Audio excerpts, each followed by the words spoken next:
നമസ്കാരം. Able India ചാനലിലേക്ക് സ്വാഗതം. ഇന്ന് നമ്മൾ ചർച്ച ചെയ്യുന്നത് GSTയിൽ ഇപ്പോൾ നിലനിൽക്കുന്ന ചില ബുദ്ധിമുട്ടുകൾ അല്ലെങ്കിൽ പ്രശ്നങ്ങൾ എന്തൊക്കെയാണ് എന്നുള്ള സീരീസാണ്. അതിൽ ആദ്യത്തെ എപ്പിസോഡാണ് ഇന്ന് നമ്മൾ കവർ ചെയ്യുന്നത്. അതിനുശേഷം അതിൻ്റെ അടുത്ത എപ്പിസോഡുകൾ പിന്നീട് വരുന്നതായിരിക്കും. അപ്പോൾ എങ്ങനെ GST കൂടുതൽ എഫിഷ്യൻ്റ് ആക്കാം, കൂടുതൽ യൂസ്ഫുൾ ആക്കാം, ഗവൺമെൻറ്റിനും അതുപോലെ തന്നെ ബിസിനസ്സുകാർക്കും എങ്ങനെ കൂടുതൽ നല്ല രീതിയിൽ GSTനെ കൺവേർട്ട് ചെയ്തെടുക്കാൻ പറ്റും എന്നാണ് ഞാൻ ഈ എപ്പിസോഡുകളിൽ പറയാൻ ഉദ്ദേശിക്കുന്നത്. അപ്പോൾ ഇന്ന് ഞാൻ നിങ്ങളുമായിട്ട് ചർച്ച ചെയ്യുന്നത് അല്ലെങ്കിൽ പങ്കുവയ്ക്കുന്നത് നമ്മൾ അഭിമുഖീകരിക്കുന്ന 5 പ്രശ്നങ്ങളാണ് GSTയിൽ. അതിൽ ഒന്നാമത്തെ കാര്യം എന്ന് പറയുന്നത് അഡ്വാൻസ് റൂളിങ്ങുമായി ബന്ധപ്പെട്ടതാണ്. നമുക്കറിയാം GST നിയമത്തിൽ ടാക്സ് പെയർക്ക് വല്ല സംശയങ്ങളോ അല്ലെങ്കിൽ ക്ലാരിഫിക്കേഷനോ വേണമെങ്കിൽ നിയമപരമായി തന്നെ ഒരു അഡ്വാൻസ് റൂളിംഗ് അതോറിറ്റി ഉണ്ട് GSTയിൽ. അവരുടെ മുന്നിൽ ഒരു അപേക്ഷ കൊടുക്കാം. അതിൽ സെക്ഷൻ 98 സബ്സെക്ഷൻ 6 പറയുന്നുണ്ട്, അങ്ങനെ അപേക്ഷ കൊടുത്തു കഴിഞ്ഞാൽ advance ruling authority shall issue the ruling within 90 days എന്ന്. അപ്പോൾ 90 ദിവസം സമയമാണ് കൊടുത്തിട്ടുള്ളത്. പക്ഷേ ഇപ്പോൾ നിലവിൽ അങ്ങനെ ആ 90 ദിവസം എന്നുള്ള ടൈം ലിമിറ്റ് ഒന്നും തന്നെ ഫോളോ ചെയ്യുന്നില്ല. ഇപ്പോൾ ചില കേസുകളിലൊക്കെ 2 കൊല്ലമായിട്ട് പോലും അഡ്വാൻസ് റൂളിംഗ് കിട്ടുന്നില്ല. അപ്പോൾ ഇത് വലിയ ബുദ്ധിമുട്ടുണ്ടാക്കുന്നുണ്ട്. അത് ബിസിനസ്സുകാർ പറയാതിരിക്കുകയാണ്. അപ്ലിക്കേഷൻ ഫയൽ ചെയ്തവർ ബുദ്ധിമുട്ടിയിരിക്കുകയാണ്. കാരണം അവരൊരു അഡ്വാൻസ് റൂളിംഗ് കൊടുക്കുന്നത് തന്നെ 100 വട്ടം ആലോചിച്ചിട്ടാണ്. കാരണം ആ റൂളിംഗ് അവർക്ക് ബാധകമാണ്. അപ്പോൾ അങ്ങനെ ചോദിച്ചൊരു വ്യക്തി ചോദിച്ചതിന് ശേഷം 2 കൊല്ലം കഴിഞ്ഞ് റൂളിംഗ് കിട്ടുമ്പോൾ ഈ റൂളിങ്ങിന് യാതൊരു പ്രസക്തിയും ഇല്ലാതെയാവുകയാണ് ചെയ്യുന്നത്. കാരണം ആ 2 കൊല്ലം ഈ ടാക്സ് പെയർ എന്ത് വെച്ചിട്ടാണ് കാര്യങ്ങൾ ചെയ്യുന്നത്?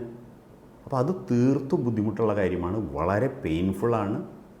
ഗവൺമെൻറ് ഇതിൽ കാര്യമായി ഇടപെടണം. ഓർഡറുകൾ നിയമത്തിൽ പറഞ്ഞ പോലെ 90 ദിവസത്തിനുള്ളിൽ തന്നെ കൊടുക്കാനുള്ള സംവിധാനം ചെയ്യണം. കോവിഡിന് മുമ്പ് അതൊക്കെ കിട്ടിയിരുന്നു, കുറച്ചും കൂടി കിട്ടിയിരുന്നു, സമയത്തിനുള്ളിൽ കിട്ടിയിരുന്നു. പക്ഷേ കോവിഡ് വന്നപ്പോൾ അത് സമയം വൈകിപ്പോയി. കാരണം ഡിലേ വരാൻ സാധ്യതയുള്ളതാണല്ലോ തീർച്ചയായിട്ടും. പക്ഷേ അതിനുശേഷം ഇപ്പോൾ യാതൊന്നും കിട്ടുന്നില്ല. അപ്പോൾ ദയവ് ചെയ്ത് ഈ കാര്യത്തിൽ ഗവൺമെൻറ് ഇടപെടണം, കാര്യങ്ങൾ നല്ല രീതിയിൽ ചെയ്യണം. രണ്ടാമത്തെ കാര്യം GST കൗൺസിലുമായി ബന്ധപ്പെട്ടതാണ്. നമുക്കറിയാം GST എന്ന് പറയുന്നത് നടപ്പിലാക്കുന്നതിനുള്ള ഡിസിഷൻ മേക്കിംഗ്, റെക്കമെൻഡേഷനൊക്കെ കൊടുക്കുന്നത് GST കൗൺസിലാണ്.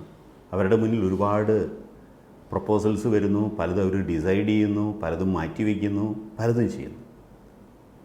പക്ഷേ ഈ GST കൗൺസിൽ മീറ്റിംഗ് ഒരുപാട് വൈകിട്ടാണ് ഇപ്പോൾ കൂടുന്നത്.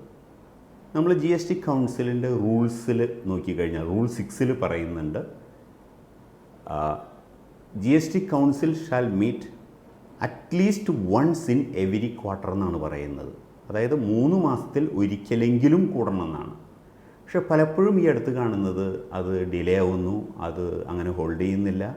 ഈവൻ ബുദ്ധിമുട്ടുണ്ടെങ്കിൽ വീഡിയോ കോൺഫറൻസ് വഴി ചെയ്യാവുന്നതാണ്, അപ്പോൾ കൂടുന്നില്ല. ഇപ്പോൾ ഈ വർഷം അത് ജനുവരി, ഫെബ്രുവരി, മാർച്ചിൽ കൗൺസിൽ മീറ്റിംഗ് ഉണ്ടായില്ല. ഇനിയിപ്പോൾ ഇലക്ഷനാണ്, ഇലക്ഷൻ കഴിഞ്ഞിട്ടാണ് ഇനി വരുന്നത്. അപ്പോൾ മിക്കവാറും ഒരു 6 മാസത്തെ ഗ്യാപ്പ് ഡിലേ വന്നിരിക്കുകയാണ്, 6 മാസത്തേക്ക് ഡിലേ വന്നിരിക്കുകയാണ്. ഇപ്പോൾ ലാസ്റ്റ് മീറ്റിംഗ് കഴിഞ്ഞത് ഒക്ടോബറിലാണ്.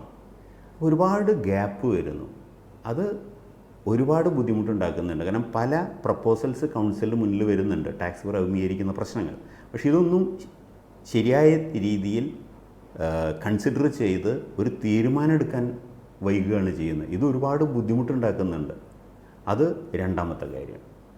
അതുപോലെ തന്നെ മൂന്നാമത്തെ കാര്യം എന്ന് പറയുന്നത് GST പ്രാക്ടീഷണറെ സംബന്ധിച്ചാണ്. GST നിയമത്തിൽ പറഞ്ഞിട്ടുണ്ട്, ടാക്സ് പെയറെ സഹായിക്കാൻ വേണ്ടി GST പ്രാക്ടീഷണേഴ്സ് എന്നുള്ള ഒരു കാറ്റഗറി ഓഫ് പ്രൊഫഷണൽസിനെ ഐഡൻറ്റിഫൈ ചെയ്തിട്ടുണ്ട്. നിശ്ചിത ക്വാളിഫിക്കേഷനുള്ള ആൾക്കാരാണ്. അവർക്ക് GST പ്രാക്ടീഷണർ എന്നുള്ള രീതിയിൽ എൻറോൾ ചെയ്ത് അവർക്ക് വർക്ക് ചെയ്യാൻ സാധിക്കും. പക്ഷേ അങ്ങനെ എൻറോൾ ചെയ്ത് കഴിഞ്ഞാൽ അവർക്കൊരു എക്സാം നടത്തണമെന്ന് നിയമത്തിൽ പറഞ്ഞിട്ടുണ്ട്. എന്നാലാണ് അവർക്ക് ശരിയായിട്ടുള്ള രീതിയിൽ വർക്ക് ചെയ്യാൻ സാധിക്കുകയുള്ളൂ. ഇപ്പോൾ കുറേ നാളുകളായിട്ട് ഈ എക്സാം ഒന്നും നടക്കുന്നില്ല. ഇപ്പോൾ ചുരുക്കം പറഞ്ഞാൽ ഒരു 3-4 കൊല്ലം മുമ്പാണ് ഒരു എക്സാം നടന്നത്. പിന്നെ അതിന് ശേഷം ഇപ്പോൾ എക്സാമിനെ പറ്റി ഒന്നും പറഞ്ഞു കേൾക്കുന്നില്ല, എക്സാമൊന്നും കണ്ടക്ട് ചെയ്യുന്നില്ല. അപ്പോൾ ഇത് വളരെ അടിയന്തരമായി പരിഗണിച്ചുകൊണ്ട് ഈ GST പ്രാക്ടീഷണേഴ്സിനുള്ള എക്സാം എല്ലാ കൊല്ലവും നടത്തി. കാരണം പുതിയ ആൾക്കാർ ഇതിൽ കയറി വന്ന് അവർക്ക് എഡ്യൂക്കേറ്റ് ചെയ്ത് അവർക്ക് നല്ല രീതിയിൽ പ്രാക്ടീസ് ചെയ്യാൻ പറ്റേണ്ടതാണ്. പക്ഷേ അതിനൊന്നും കാര്യങ്ങൾ നടക്കുന്നില്ല.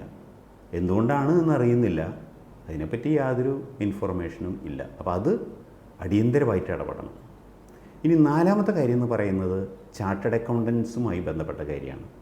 GST നിയമം വന്ന സമയത്ത് വളരെ കൃത്യമായിട്ട് നിയമത്തിലുണ്ടായിരുന്നു ചാർട്ടേഡ് അക്കൗണ്ടൻറ്റിൻ്റെ സർട്ടിഫിക്കേഷൻ, റിക്കൺസീലിയേഷൻ സർട്ടിഫൈ ചെയ്യണം എന്നുണ്ടായിരുന്നു. അപ്പോൾ അതുവഴി ബിസിനസ്സുകാർക്ക് വലിയ ഗുണമായിരുന്നു. കാരണം ഒരു പ്രൊഫഷണലായിട്ടുള്ള വളരെ ക്വാളിഫൈഡ് ആയിട്ടുള്ള ആൾക്കാരുടെ കോസ്റ്റ് അക്കൗണ്ടൻറ്റ് ഓർ ചാർട്ടേഡ് അക്കൗണ്ടൻറ്റിൻ്റെ സേവനം ഉപയോഗിച്ചുകൊണ്ട് അവരുടെ റിക്കൺസീലിയേഷൻ കൃത്യമായിട്ട് പ്രിപ്പയർ ചെയ്ത് സർട്ടിഫൈ ചെയ്ത് കഴിഞ്ഞാൽ ടാക്സ് പെയർക്ക് ഒരു ആശ്വാസമാണ്. കാരണം അവരുടെ കണക്കുകൾ കൃത്യമായിട്ട് ഒരാൾ വെരിഫൈ ചെയ്തിട്ടുണ്ട്. ഡിപ്പാർട്ട്മെൻറ്റിന് അത് ഗുണമാണ്. കാരണം എല്ലാത്തിനും ഒരു ക്ലാരിറ്റി ഉണ്ടായിരിക്കും. പക്ഷേ 2-3 കൊല്ലം മുമ്പ് അത് വേണ്ടെന്ന് വെച്ചു. അപ്പോൾ ഇപ്പോൾ നിലവിൽ GSTയിൽ ചാർട്ടേഡ് അക്കൗണ്ടൻറ്റിൻ്റെ സേവനത്തിൻ്റെ ആവശ്യം പ്രത്യേകിച്ച് വരുന്നില്ല. ആകെയുള്ളൊരു സ്പെഷ്യൽ ഓഡിറ്റാണ്, അത് സെക്ഷൻ 66 പറയുന്നത്. അതൊക്കെ വളരെ റെയറസ്റ്റ് ഓഫ് റെയർ കേസുകളാണ്. അപ്പോൾ ശരിക്കും പറയുകയാണെങ്കിൽ വളരെ ചുരുങ്ങിയ ചിലവിൽ നല്ല സേവനം ഉപയോഗിച്ചുകൊണ്ട് ഗവൺമെൻറ്റിന് റവന്യൂ കിട്ടാവുന്ന, അല്ലെങ്കിൽ ടാക്സ് പേരുടെ കണക്ക് വളരെ കൃത്യമാക്കാൻ സാധിക്കുന്ന ഒരു നല്ലൊരു അവസരമായിരുന്നു അത്. പക്ഷേ അത് പിന്നീട് ഗവൺമെൻറ് അത് വേണ്ടെന്ന് വെച്ചു. ഇപ്പം നിലവിൽ GSTയിൽ ചാർട്ടേഡ് അക്കൗണ്ടൻറ്റിൻ്റെ സേവനം ഇല്ല. അതുകൊണ്ട് തന്നെ പല ബുദ്ധിമുട്ടുകളും ഉണ്ടാവുന്നുണ്ട്.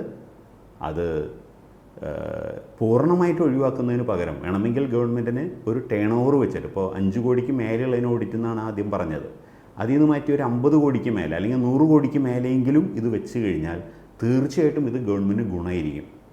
കാരണം ഇപ്പോൾ 100 കോടിക്ക് മേലുള്ള ടേൺ ഓവറുള്ള ഒരു സ്ഥാപനം എന്ന് പറയുമ്പോൾ അതിൻ്റെ ട്രാൻസാക്ഷൻസ് മൈന്യൂട്ട്ലി വെരിഫൈ ചെയ്യുക എന്നുള്ളത് വളരെയധികം കേപ്പബിലിറ്റി വേണ്ട ഒരു കാര്യമാണ്.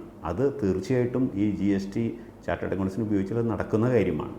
തീർച്ചയായിട്ടും ഗവൺമെൻറ് അത് പരിഗണിക്കണം എന്നാണ് എനിക്ക് പറയാനുള്ളത്. ലാസ്റ്റ് 5ാമത്തെ കാര്യമായിട്ട് എനിക്ക് പറയാനുള്ളത് GST ട്രൈബ്യൂണലുമായി ബന്ധപ്പെട്ട കാര്യമാണ്. ഇപ്പോൾ നമുക്ക് നിലവിലറിയാം, ടാക്സ് പെയർക്കെതിരെ ഒരു ഓർഡർ വന്നു കഴിഞ്ഞാൽ അയാൾക്ക് അപ്പീൽ ഫയൽ ചെയ്യാൻ സാധിക്കും. ഫസ്റ്റ് അപ്പീൽ, അത് JC അപ്പീൽ അല്ലെങ്കിൽ കമ്മീഷണർ അപ്പീൽ. അവിടെ അപ്പീൽ ഫയൽ ചെയ്ത് കഴിഞ്ഞാൽ അത് ടാക്സ് പെയർക്ക് എതിരാണെങ്കിൽ അയാൾക്ക് അടുത്ത സ്റ്റേജ് അപ്പീൽ ഫയൽ ചെയ്യാനുള്ള സൗകര്യമാണ് GST ട്രൈബ്യൂണൽ. ഇപ്പം നിലവിൽ ട്രൈബ്യൂണൽ സെറ്റപ്പ് ആയിട്ടില്ല. അതിൻ്റെ പ്രാഥമിക കാര്യങ്ങൾ മാത്രമാണ് തുടങ്ങി വെച്ചിട്ടുള്ളൂ. ഈവൻ GST വന്ന് 7 കൊല്ലമായിട്ട് പോലും GST ട്രൈബ്യൂണൽ നമുക്ക് നടപ്പിലാക്കാൻ സാധിച്ചിട്ടില്ല. അതിൻ്റെ പ്രാരംഭ നടപടികളിലേക്കേ കടന്നിട്ടുള്ളൂ. അതിലുള്ള മെമ്പേഴ്സിനെ സെലക്ട് ചെയ്യണ കാര്യത്തെ പറ്റി ചിന്തിക്കുകയേ ചെയ്തിട്ടുള്ളൂ.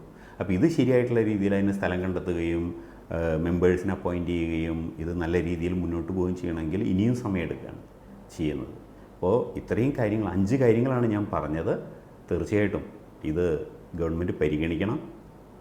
ഈ 5 കാര്യങ്ങളും ഞാൻ പറഞ്ഞത് GST അഡ്വാൻസ് റൂളിംഗ് അതോറിറ്റിയുടെ കാര്യം, GST കൗൺസിൽ മീറ്റിങ്ങിൻ്റെ കാര്യം, ടാക്സ് പ്രാക്ടീഷണേഴ്സിൻ്റെ കാര്യം, CA-കാരുടെ കാര്യം, ദെൻ GST ട്രൈബ്യൂണലിൻ്റെ കാര്യം.